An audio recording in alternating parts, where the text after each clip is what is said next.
Hello students and welcome back. I am Professor Castor and thank you for returning for one of our short courses that breaks down the larger courses into more bite-sized chunks so they're a little bit more accessible instead of trying to go through the war of an entire section. Also, I do apologize if the quality of the sound is a little off from how the intro and outro sound. Those were actually recorded before this setup actually got created, so it should be a little bit quieter, but other than that it should be alright.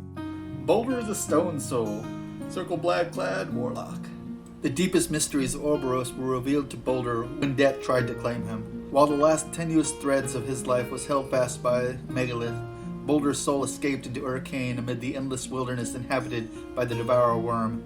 His spirit was subsumed within the entirety of Orboros, and the fundamental principles of the world were made clear to him. He experienced near total awareness, able to feel the crust of the world like it was his own skin before rejoining his more limited corporeal form. To say that Baldur came back a changed man is an understatement. After Megalith restored Baldur's body to life, the beast of all shapes flung his soul back into the world with the obligation to serve as a conduit for its power. The druid returned with new urgency, burning with certain knowledge of looming catastrophes and a slim chance his order had to set the world on a right path. Despite his connection to the worm, Baldur had no desire to see that entity fully manifested and unleashed on Cain.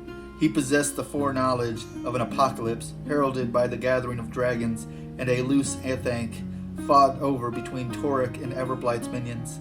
Baldur played a part to mitigating these disasters, summoning earthquakes to drive the Crixian to the surface and joining the fight against the Legion of Everblight. More than any other member of his order, he knows the narrow margin by which unparalleled destruction was avoided.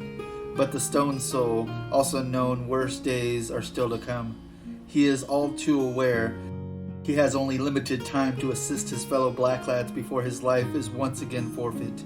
As a conduit of Orboros, Baldur's body channels a torrent of power, energies simultaneously embodied the forces of both creation and destruction. No mortal flesh can endure such an onslaught indefinitely.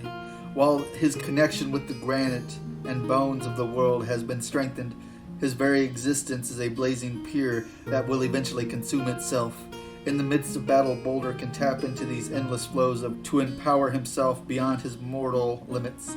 Glowing with energy as his every blow strikes with multiple strength, the longer he fights, the more his body tears itself apart, and it is only by concentrated effort that he can damp these energies to sustainable levels and regenerate tissue rent by forces beyond comprehension. Given the limited time available to him, Baldur has no patience for the intrigues of the circle. The calm for which he has known is gone, replaced by an unremitting urgency and the unmatched ferocity in battle. The energies of the Devourer rise within him as he fights, and the heady powers of chaos and nature rack his body even as they destroy his foes. He remains locked in perpetual struggle to retain his mind and will, to preserve his sense of purpose and solidarity with his order. Only Baldur's unyielding nature and constancy have let him retain his sanity against the ceaseless howling of the worm. Well, this is a guy I've met once before, and that explains why he is so much different now than when he was younger. His strength's increased, his fighting way more ferocious, and that explains why there is a lot more roots coming up out of the ground. Alrighty students, well that does it for this short course. And as always, thank you Privateer Press for letting us read your fantastic lore. And as always, your homework is going to be, please like, subscribe, comment, let me know how I'm doing, and share it with your friends and fellow gamers alike so we can increase the class size. And as always, class dismissed.